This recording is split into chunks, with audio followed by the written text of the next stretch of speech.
Hello everyone. तो जैसा आप लोग जानते हो कि डेली हमारी क्या रहती है, क्वेश्चंस प्रैक्टिस होती है। 11 बजे का टाइम है, ठीक है। 11 बजे का टाइम है, हमारी डेली क्या रहती है, क्वेश्चन प्रैक्टिस रहती है। तो आज का हमारा ये जो क्वेश्चन है, सबसे फर्स्ट क्वेश्चन है। तो स्टार्ट करते हैं अपना, ठीक है। तो इसमें क्या पूछ रहा है, a gas in a container A is in thermal equilibrium with another gas of the same mass in a container B. तो थर्मल इक्विलिब्रियम की बात है, तो थर्मल इक्विलिब्रियम का मतलब टेम्परेचर सेम है। और बोल रहा है कि जो मास है ए गैस का वो इक्वल है मास किसके, दोनों का मास भी यहाँ पे क्या बता रहा है, वो इक्वल बता रहा है, ठीक है। तो if the corresponding pressure and volumes are denoted by this then the, तो अगर मास सेम है और टेम्परेचर कांस्टेंट है तो P V equals to M R T से, ये कांस्टेंट ये सेम, तो P A V A equals to P B.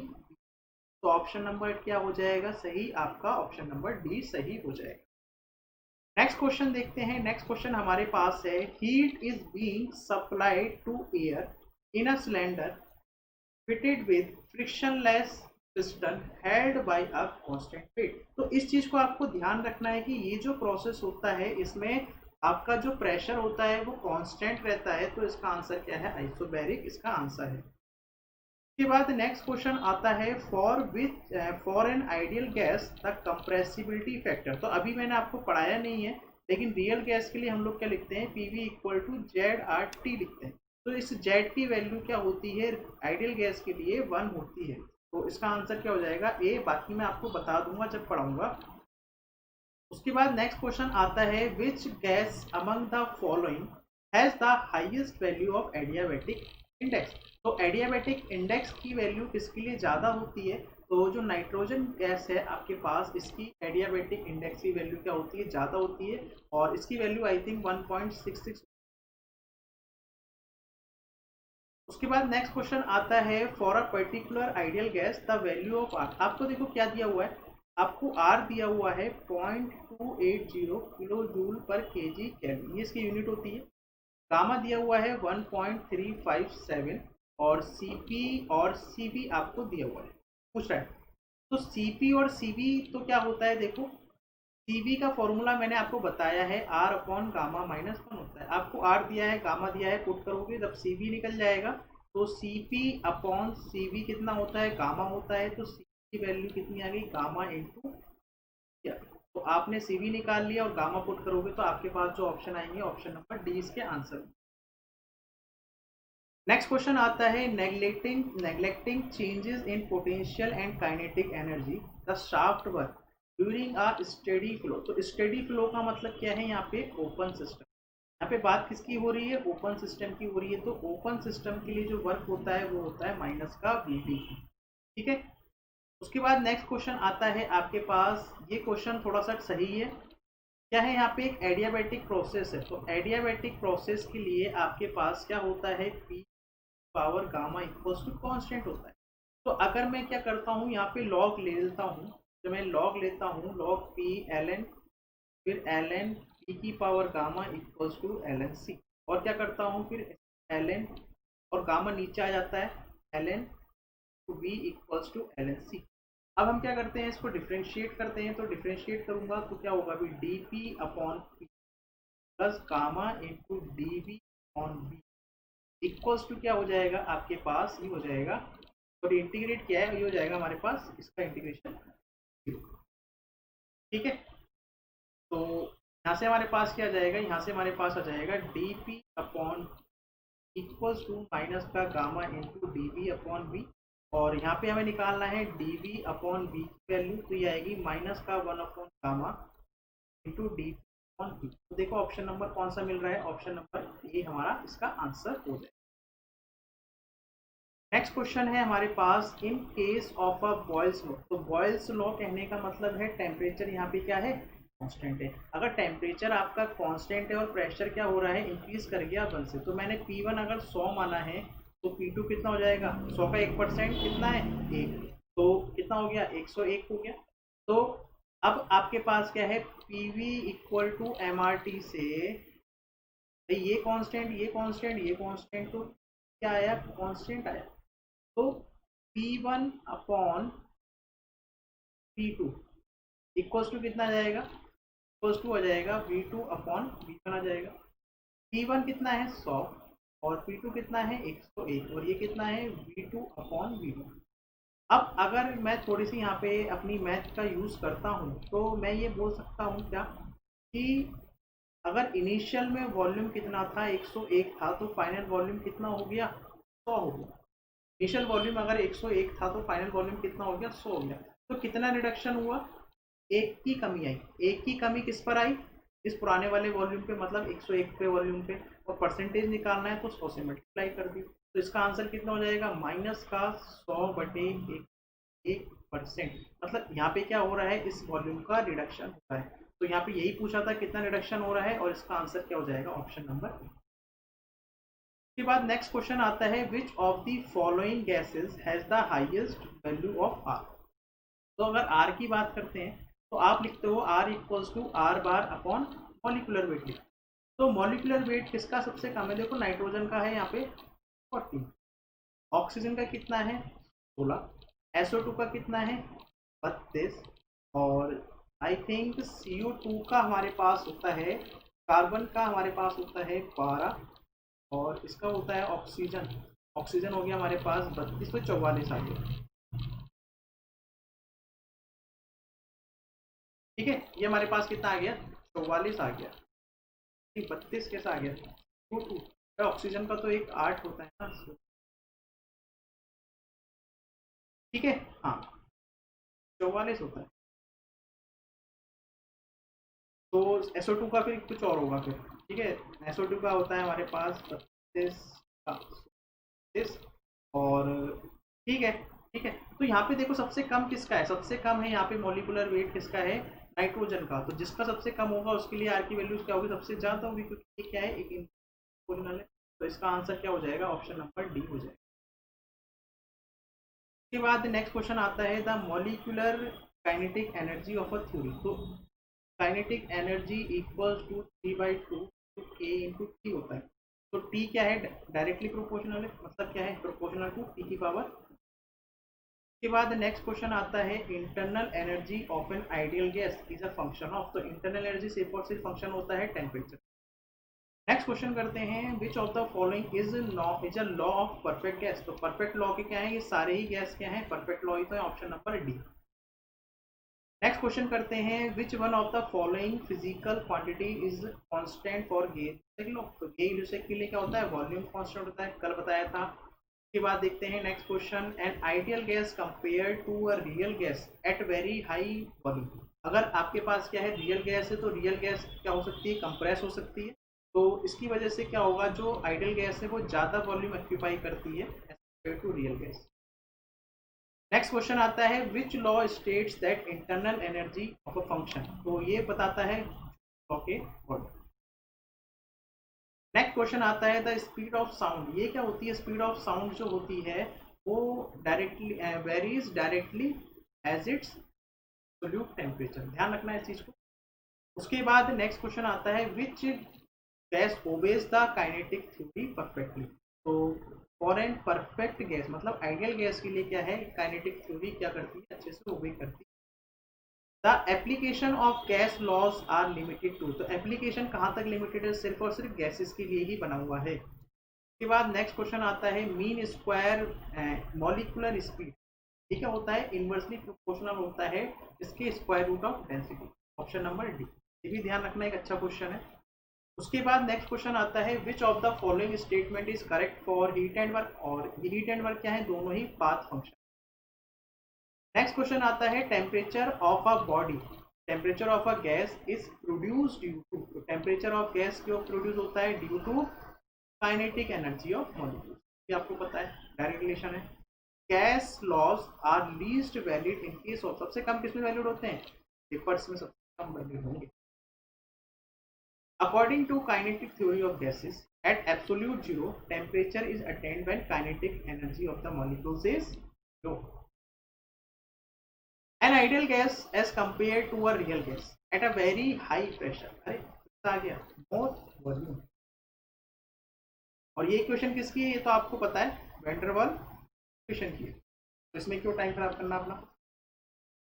For an ideal gas the value of Joule Thomson, अभी जूल थॉमसन कोफिशिएंट बताया नहीं है, लेकिन ध्यान रखना आइडियल गैस के लिए जो जूल थॉमसन की जो वैल्यू होती है वो क्या होती है, 0 होती है। उसके बाद क्वेश्चन आता है according to kinetic theory of gases and theory of heat, तो हीट के लिए क्या होता है, जो एब्सोल्यूट जीरो पे क्या होता है, कोई भी मॉलिक्यूलर वाइब्रेशन नहीं है। तो देखो कितनी बार क्वेश्चन पूछा हुआ है। इसी तरीके से क्वेश्चंस क्या होते हैं, रिपीट होते हैं। The internal energy of N ideal gas is a function of temperature only, तो ये तो अब रट गया होगा आपको, ये तो फायदा है इतनी बार करने का। अब यहाँ पे क्या पूछा है, सिंपल आपसे आइडियल गैस की एंथैल्पी पूछी है, तो आइडियल गैस की एंथैल्पी बता सकते हो आप, Cp into delta T, M है नहीं तो क्वेश्चन यहीं पे खत्म हो गया। इसके बाद नेक्स्ट क्वेश्चन आता है the air is expanding from a very minute hole from a type, और आपने क्या करा है, एक इवैक्यूएटिंग रूम है, मतलब क्या है, वैक्यूम स्पेस में आपने क्या किया, टायर लिया और उस पर क्या कर दिया, पिंचर कर दिया। तो अब क्या होगा, उससे जो गैस निकलेगी, तो वो जो वर्क होगा वो वर्क कैसा होगा, वो एक जीरो वर्क होगा। क्यों, क्योंकि ये क्या है, वर्क अगेंस्ट एक्सपेंशन है, वर्क अगेंस्ट वैक्यूम के खिलाफ हमेशा क्या होता है, वर्क जीरो ही होता है। For which of the following substance the internal energy and enthalpy are the functions of temperature only, तो किसके लिए होती है एंथैल्पी और ये तो सिर्फ हमारे पास क्या होती है, परफेक्ट गैसेस का केस। नेक्स्ट केस आता है work done is zero for the following process, तो किसके लिए वर्क डन जीरो होता है, हमेशा ध्यान रखना है, फ्री एक्सपेंशन बिल्कुल ठीक है, कांस्टेंट वॉल्यूम के लिए तो जीरो होता है, और थ्रॉटलिंग के लिए भी तो जीरो होता है, ऑप्शन नंबर। नेक्स्ट केस क्या है आपके पास, आइसोथर्मल प्रोसेस के लिए जो हीट ट्रांसफर है वो क्या होती है, वर्क के इक्वल होती है। Next question, which iso thermodynamic process is known as isochoric process, तो आइसोकोरिक प्रोसेस क्या है, प्रेशर कांस्टेंट है, ऑप्शन है। तो देखो मैं क्वेश्चन नहीं बना रहा हूँ, ठीक है, मैं क्वेश्चन बनाऊंगा तो हार्ड ही बनाऊंगा, ऑब्वियसली बात है। आपको लग रहा है ना क्वेश्चन कितने आसान है, लेकिन क्या है, ये क्वेश्चन सारे प्रीवियस ईयर क्वेश्चन, आप देख लो यहाँ पे उनके एग्जाम्स लिखो। In adiabatic process the heat exchange between system and surrounding, तो एडियाबैटिक के खिलाफ क्या होती है, जीरो होती है। Next question, in polytropic process equation PV की पावर एन, अगर आपने एन को जीरो पुट कर दिया तो प्रेशर कांस्टेंट, और प्रेशर कांस्टेंट मतलब constant pressure. Work done in free expansion process क्या होता है, वर्क डन फ्री एक्सपेंशन के खिलाफ क्या होता है, जीरो होता है। In isothermal process the internal energy of a gas, क्या होती है इंटरनल एनर्जी, भाई आइसोथर्मल प्रोसेस है और आपको पता है अगर इंटरनल एनर्जी लिखें तो हम लिखते हैं M C D T, C V D T लिखते हो ना। तो अगर आइसोथर्मल प्रोसेस है तो ये जीरो के इक्वल हो गया, तो U2 minus U1 equal to zero, U2 equals to U1, तो क्या है, U चेंज हो रहा है, नहीं हो रहा, तो remain. Next question, total heat of a substance, total heat substance को हम लोग क्या बोलते हैं, उसकी एनपी ही तो बोलते हो। Next question, in an isothermal process the internal energy of gas molecule, isothermal process में जो इंटरनल एनर्जी है किसकी, गैस मॉलिक्यूल्स की, तो आइसोथर्मल है ना, अभी तो बनाया था, क्या होता है, addition of heat at constant pressure, कल वाला क्वेश्चन है, उसका टेम्परेचर भी बढ़ाता है और साथ ही साथ क्या करता है, एक्सटर्नल वर्क भी करता है। ठीक है, सीबी वाला कंसेप्ट समझाया है ना, सीबी और सीबी वाला वही है। उसके बाद नेक्स्ट क्वेश्चन है, आप क्या कर रहे हो, जब एन की वैल्यू इंक्रीज कर रहे हो तो क्या होता है, तो आपको ये तो आइडिया है ही कि हम लोग अगर यहाँ पे इस तरीके से प्लॉट करते हैं, ठीक है, pressure versus volume, pressure versus volume, तो आप क्या करते थे, एन की वैल्यू जीरो, एन की वैल्यू वन, एन की वैल्यू एन, एन की वैल्यू गामा, एन की वैल्यू फाइनाइट, तो क्या हो रहा है, आप किसकी तरफ मूव कर रहे हो, इस वाई एक्सिस की तरफ, तो ऑप्शन क्या है, ऑप्शन। नेक्स्ट क्वेश्चन क्या है आपके पास, इतना बड़ा क्वेश्चन है लेकिन मुझे एक ऑप्शन यहाँ पे दिख रहा है, ऑप्शन नंबर डी, ये इसका आंसर होगा हर हाल में। ठीक है, आप पढ़ के देख लो, आपको सारे ऑप्शन क्या मिलेंगे जो सेटिस्फाई कर रहे होंगे, तो इसका आंसर क्या है, ऑप्शन नंबर डी। तो मैंने आपको बताया कि ऑल ऑफ दीज क्या है, 99% चांसेस है कि सही हो जाता है। The efficiency of Ericsson cycle, तो एरिक्सन साइकिल की बात करते हैं तो इसमें क्या होता है, दो हमारे पास क्या होते हैं, दो हमारे पास क्या होते हैं, प्रेशर कांस्टेंट प्रोसेस होते हैं, और दो हमारे पास क्या होते हैं, टेम्परेचर कांस्टेंट प्रोसेस होते हैं। तो यहाँ पे पूछा जा रहा है कि किसके इक्वल होगी, जूल के छोटी होगी या कार्नोट से छोटी होगी। तो यहाँ पे ध्यान रखना, परफेक्ट रीजनरेशन की बात है तो रीजनरेशन साइकिल हमारे पास कहाँ देखने को मिलती है, हमें पावर प्लांट में देखने को मिलती है। तो मेरे को जो आंसर लगता है वो है ऑप्शन नंबर सी, इसका आंसर होना चाहिए। नेक्स्ट क्वेश्चन है, in isothermal expansion work done by gas depends on. तो आइसोथर्मल एक्सपेंशन में जो वर्क डन होता है, तो देखो ये हमारे पास ऑप्शन है। तो अगर आप देखते हो तो वैल्यू क्या आती है, W इक्वल्स टू आती है आपके पास P1 V1 ln V2 upon V1। तो V2 अपॉन V1 क्या है, एक्सपेंशन रेशियो है, और PV इक्वल्स टू कांस्टेंट है, तो मतलब ये MRT की इक्वल ही तो है। तो आप PV की वैल्यू MRT लिख सकते हो। तो किस पे डिपेंड कर रहा है, देखो M और ये R, और R क्या है आपके पास, R है हमारे पास R bar upon capital M। तो ये क्या है, एटॉमिसिटी ऑफ गैसेस के बारे में बता रहा है, और ये क्या है आपके पास, एक्सपेंशन के बराबर है। ये आंसर क्या है, डी। तो अच्छा क्वेश्चन है ये। नेक्स्ट क्वेश्चन है, the process in which no heat transfer takes place across the boundary. तो इसके खिलाफ नहीं होता है। तो देखो यहाँ पे दो ऑप्शन है, तो मेरे ख्याल से ए एंड बी सी होने चाहिए, लेकिन बेहतर ऑप्शन क्या है, बेहतर ए है, क्योंकि आइसेंट्रोपिक होने के लिए प्रोसेस को क्या होना पड़ेगा, रिवर्सिबल होना पड़ेगा। ये ऑप्शन नंबर ए में। Change in enthalpy of a system is the heat supplied eight. तो चेंज इन एंथैल्पी क्या है हमारे पास, अगर हम हीट को सप्लाई करते हैं at constant pressure, option number A. A process in which no heat crosses the boundary of the system. तो अगर कोई बाउंड्री क्रॉस नहीं करता है तो उस प्रोसेस को हम लोग क्या बोलते हैं, उस प्रोसेस को हम लोग बोलते हैं एडियाबैटिक। हीट नहीं होता। For a simple closed system of a constant composition, तो डिफरेंस बिटवीन हीट, तो del Q is equals to D U plus del W होता है। तो del Q minus del W कितना हो गया, यू के इक्वल हो गया। तो ये क्या है हमारे पास, डिफरेंस है, और क्या दिखा रहा है, इंटरनल एनर्जी का चेंज। पर नेक्स्ट क्वेश्चन है, ये तो साइक्लिक इंटीग्रल वाला क्वेश्चन है, ये क्या होता है, फर्स्ट लॉ के अकॉर्डिंग होता है। नेक्स्ट क्वेश्चन है हमारे पास, the enthalpy of steam. Enthalpy of steam क्या है हमारे पास भाई, एच इज इक्वल्स टू क्या होता है, U plus P to B होता है। देख लो कहाँ पे इंटरनल एनर्जी और इसका प्रोडक्ट है, pressure and volume, option number C. ये हमारे पास क्या है भी, एक न्यूमेरिकल है। तो हमें क्या निकालना है, यहाँ पे हमें क्या दे रखा है, एक मास दे रखा है 3 kg का, एंथैल्पी फाइंड आउट करनी है, और वॉल्यूम दे रखा है 1.5 मीटर क्यूब, और इंटरनल एनर्जी हमें दे रखी है स्मॉल यू, पर केजी है ना, तो स्मॉल यू दे रखी है 3.5 मेगा जूल पर केजी। तो कैपिटल यू निकाल सकता हूँ, m इंटू स्मॉल यू, ये कितना आएगा अभी, 3 into 3.5 which is equals to 10.5, और ये किस में आएगा, मेगा जूल में। अब देखो h पूछा है, तो h क्या होता है, u plus P into V होता है। अब मैं ऑप्शन देखता हूँ तो 3.95 नहीं हो सकता, 3.65 नहीं हो सकता। ऑप्शन क्या है, देखो 10.5 तो ये है ही, साथ में p और v की मल्टीप्लाई और कर दो। प्रेशर कितना है यहाँ पे, प्रेशर है 0.3, और v कितना है यहाँ पे 1.5, तो 45 और ऐड हो जाएगा, तो ये इसका आंसर हो। उसके बाद नेक्स्ट क्वेश्चन आता है, thermodynamic work is the product of. तो थर्मोडाइनेमिक वर्क की बात हो रही है, तो वर्क क्या होता है हमारे पास, पी टू वी तो होता है, या पी इंटू डी भी लिख देते हैं। तो एक हमारे पास जो प्रेशर है वो कैसी प्रॉपर्टी है, इंटेंसिव प्रॉपर्टी है, वॉल्यूम कैसी है, एक्सटेंसिव प्रॉपर्टी है।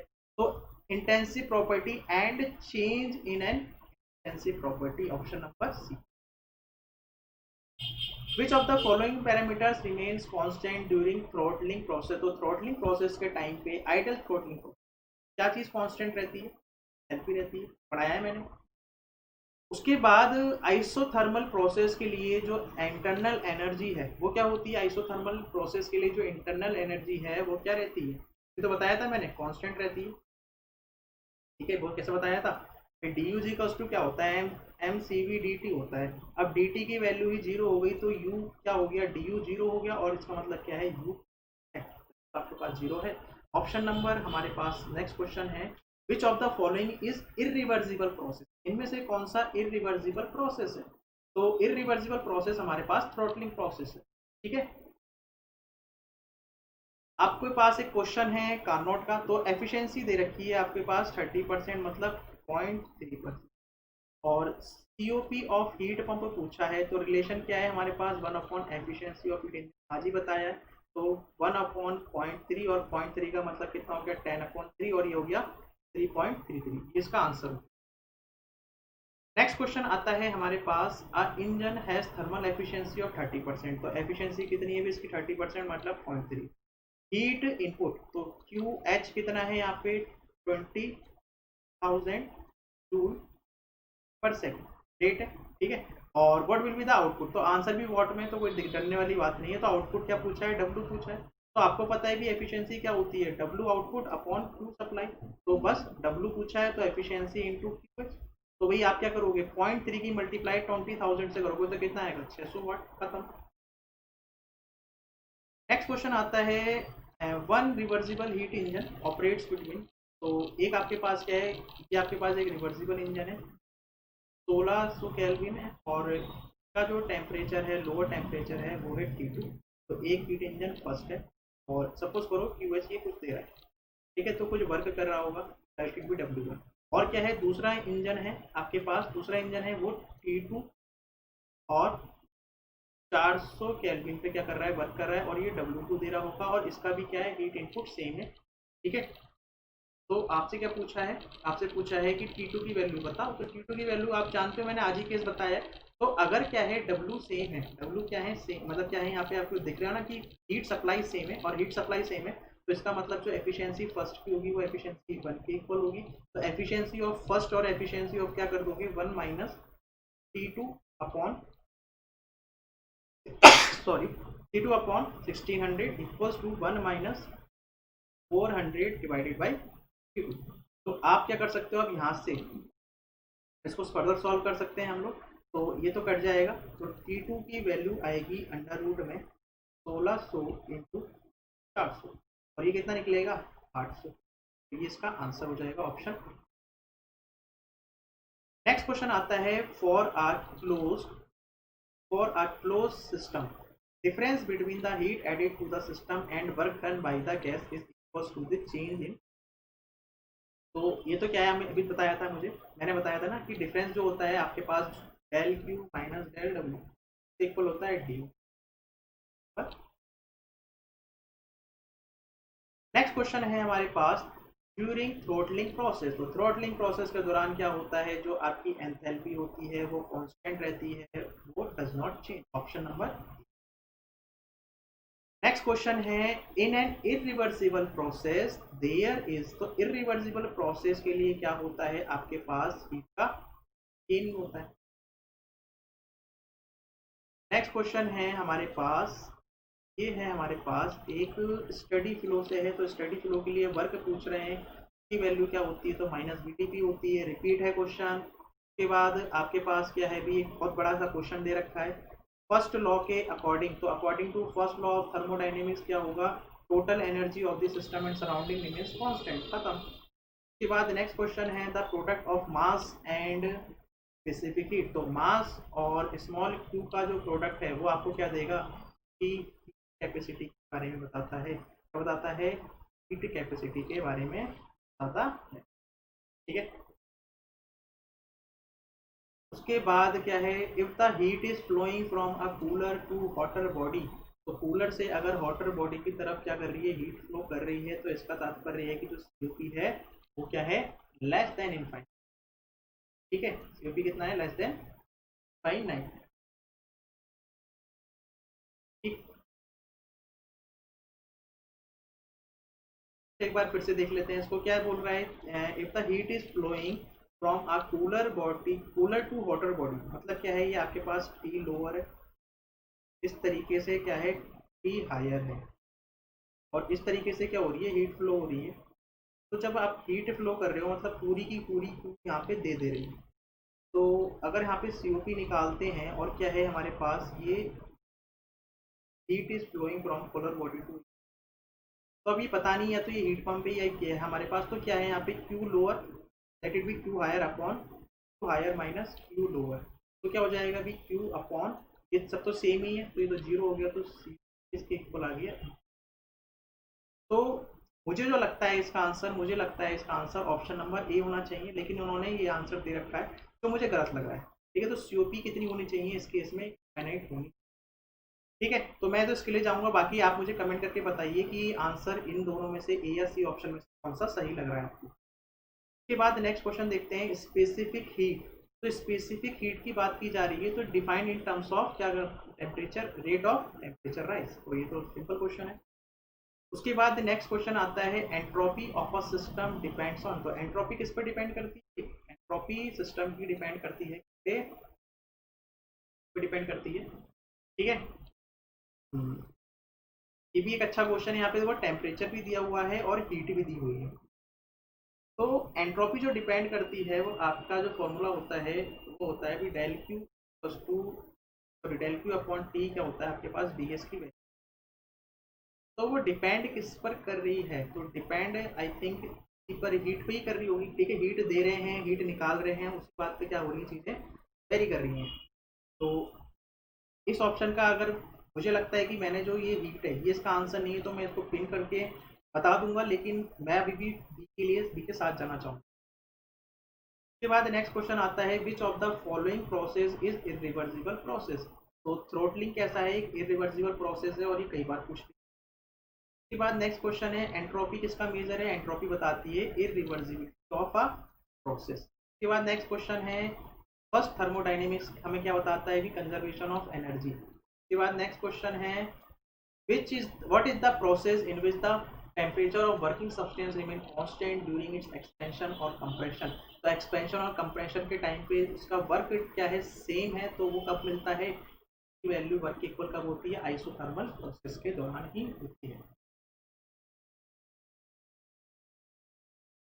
When does the first law of thermodynamics deal with तो conservation of energy खत्म।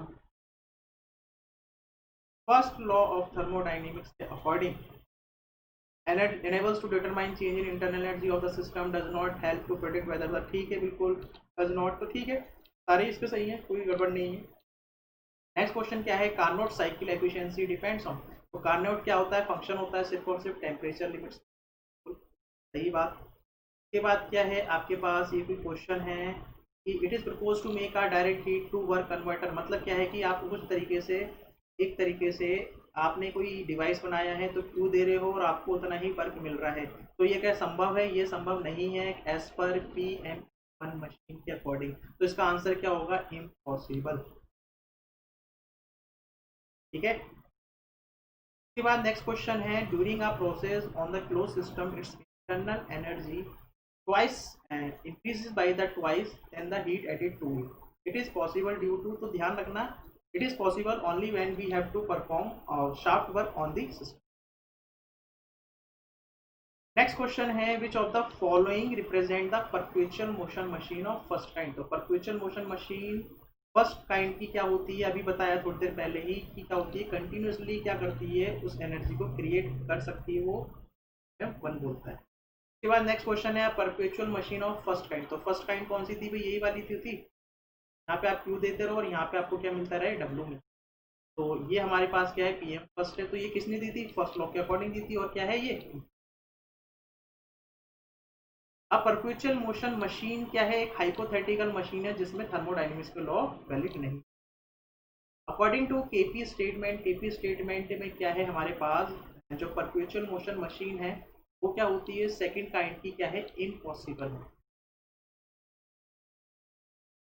ये क्वेश्चन है, न्यूमेरिकल है। आपको क्या दे रखा है, एक कार्नोट इंजन रिजेक्ट, मतलब क्या है कि अगर आप सप्लाई कितनी करते हो, 100 करते हो हीट, तो कितनी रिजेक्ट हो रही है उसमें से, मतलब लो वाली हो रही है 40% हो गई ना। और सिंक का टेम्परेचर कितना है, 27 + 273 which is equals to 300 kelvin. तो आपसे क्या पूछा जा रहा है, TH पूछा जा रहा है। तो कुछ मत करो, एफिशिएंसी इक्वल कर दो। तो एफिशिएंसी क्या है, 1 - TL/H equals to 1 - L upon, तो ये कैंसिल आउट हो गए। तो हमसे क्या पूछ रहे हैं, TH। तो TH की वैल्यू क्या हो जाएगी, TL/QH अपॉन, तो TL कितना है यहाँ पे, TL है हमारे पास 300 और QH कितना है भी 100 और QL कितना है 40। तो ये कट जाएगा भी 2 टाइम्स, ये 5 टाइम्स, और ये कितना जाएगा आपके पास 1500, मतलब 750। 750 केल्विन में से 273 हटा दो कितना आएगा 477 degree Celsius. Option number easy है। उसके बाद देखो नेक्स्ट न्यूमेरिकल है हमारे पास, एक टैंक है, एक टैंक है हमारे पास, उसमें क्या है एयर पड़ी है, उसमें क्या कर रहे हैं किसी पैडल से स्टर कर रहे हैं, तो मतलब वर्क इनपुट दे रहे हो सिस्टम को तो नेगेटिव होगा, और क्या हो रहा है यहाँ से क्यू निकल रही है तो वो भी नेगेटिव होगी। ठीक है, तो एज पर फर्स्ट लॉ क्या होता है, del Q is equals to D U plus del W. अब हीट क्या हो रही है, निकल रही है ना, सराउंडिंग में जा रही है, माइनस का 5000 equals to D U as it is plus minus, क्योंकि आप वर्क कर रहे हो सिस्टम पे, तो डी यू की वैल्यू कितनी आ गई, माइनस का 5000 प्लस का 14000, तो कितना हो गया प्लस का 9000। ऑप्शन नंबर क्या हो जाएगा भी, ऑप्शन नंबर ए हो जाएगा। उसके बाद नेक्स्ट क्वेश्चन आता है, आपको बताना है which of the following defines the useful property for energy. Energy को किसने बताया, फर्स्ट लॉ ऑफ थर्मोडायनेमिक्स। के बाद एक और न्यूमेरिकल है, अ हीट इंजन वर्किंग और can not receive rate of, तो कितना हीट रिसीव कर रहा है, मतलब क्यू हायर है हमारे पास 50 किलोवाट, और सोर्स कितना, टेम्परेचर कितना है, टी एच है हमारे पास 1500 केल्विन, और सिंक का कितना है 300 केल्विन है, तो हीट रिजेक्टेड पूछ रहा है, तो क्यू एल पूछ रहा है, तो अभी तो हमने निकाला था, क्या निकाला है अभी, Q L upon Q H equals to T L upon, तो क्यू एल कितना हो गया यहाँ से T L into Q H upon T H. अब आपको क्या करना है, आपने सिर्फ वैल्यू पुट करनी है, तो वैल्यू सब्स्टिट्यूट कर दो। फिर टी एल की वैल्यू कितनी है, टी एल की वैल्यू है हमारे पास 300, तो हम लिख सकते हैं यहाँ पे तो, और क्यू एच हमारे पास, और टी एच कितना है अभी 1500, और ये कितना है हमारे पास 80 किलोवाट, तो ये आएगा कितना, ये कट जाएगा अभी कितनी बार, 5 बार, और ये 16 बार, तो ऑप्शन नंबर 20 का आंसर हो जाएगा। उसके बाद नेक्स्ट क्वेश्चन है, first law of thermodynamics deals with the conservation of energy. Option number D, आंख बंद करके। उसके बाद क्या है, सेकंड लॉ ऑफ थर्मोडायनेमिक्स क्या बताता है, सेकंड लॉ ऑफ थर्मोडायनेमिक्स हमें एंट्रोपी का पता लगता है। उसके बाद नेक्स्ट क्वेश्चन है, अकॉर्डिंग टू केपी स्टेटमेंट, तो केपी प्लैंक के अकॉर्डिंग it is not possible to have efficiency of engine क्या है, इक्वल्स टू 100% नहीं होनी चाहिए। अब ये हमारे पास क्या है, एक आइसेंट्रोपिक प्रोसेस है, तो आइसेंट्रोपिक के लिए W की वैल्यू होती है P1 V2 P2 upon gamma minus 1, और PV इक्वल टू क्या होती है MRT, तो मैं क्या लिख सकता हूँ MR P1 MR P2 upon gamma minus 1, तो यहाँ से क्या कॉमन ले सकता हूँ, MR कॉमन ले लिया, और P1 minus divided by gamma minus 1, option number हाँ। उसके बाद क्या है, which of the following is irreversible process, तो इरिवर्सिबल प्रोसेस कौन सा है इसमें, आइसेंथैल्पिक में क्या होता है, इरिवर्सिबल प्रोसेस है, मैंने आपको बताया है। ठीक है, तो यहाँ पे क्या हो गया, आपके क्वेश्चन यहाँ पे फिनिश होते हैं। तो हम लोग क्या करते हैं, डेली इसी टाइम 11 बजे क्या होता है, क्वेश्चन का डिस्कशन चलता है। ठीक है, तो मैं क्या सोच रहा हूँ, मैं ये सोच रहा हूँ कि जो आपकी थ्योरी का टाइम है वो मैं सुबह 9 बजे से करना चाह रहा हूँ, क्योंकि 9 बजे 9:30 से लेता हूँ तो 11 बहुत जल्दी बच जाते हैं, तो मुझे रेस्ट नहीं मिल पाता, और मेरी जो एनर्जी होती है थोड़ी सी कम हो जाती है उस टाइम। तो जो कल से आपकी क्लास होगी वो 9 बजे से होगी थ्योरी की, जो क्रैश कोर्स थ्योरी चल रही है तो वो 9 बजे होगी, और 11 बजे क्या होगा, आपके क्वेश्चंस प्रैक्टिस होंगे, तो कल से 9 बजे मिला करेंगे। ठीक है, तो एंड करते हैं आज का सेशन, तब तक के लिए थैंक यू, और लाइक नहीं किया है तो लाइक जरूर करें, सब्सक्राइब जरूर करें, कोई भी कमेंट है जरूर पूछें। ठीक है।